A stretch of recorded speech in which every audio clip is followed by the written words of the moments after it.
Saudara, terima kasih Anda masih bersama kami dalam Kompas Aceh. Paduka Yang Mulia Wali Nanggro Aceh ikut mencoblos pemilihan calon gubernur dan wakil gubernur Aceh di TPS 1 Desa Berawe, Kecamatan Kuta Alam, Kota Banda Aceh. Pasca perdamaian Aceh, ini sudah keempat kalinya Wali Nanggro ikut mencoblos.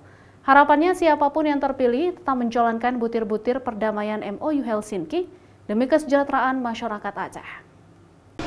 Paduka Yang Mulia Wali Nanggro Aceh, Malik Mahmud Al-Haitar, ikut mencoblos di tempat pemungutan suara atau TPS 1 Desa Berawe, Kecamatan Kuta Alam, Kota Banda Aceh. Wali Nanggro memilih di TPS tersebut karena terdaftar di daftar pemilih tetap di desa ini.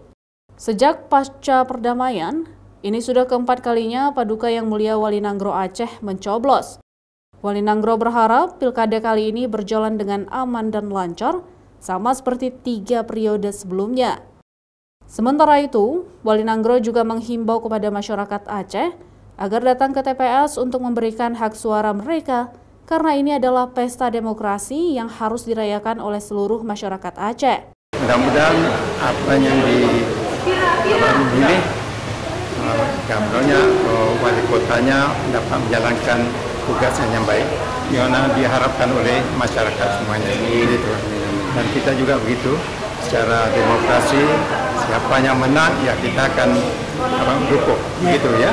Dan saya agak bangga, sejak perdamaian, ini kali yang keempat, ada pilkada di Aceh. Ya. Kalau yang 3 kali yang sudah itu, keadaannya lancar dan aman. Dan saya harapkan pada hari ini, demikian juga, supaya aman dan lancar.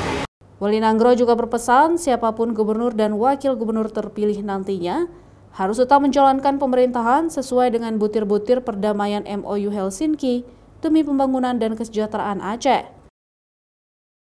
Nova Misdayanti, Kompas TV, Banda Aceh.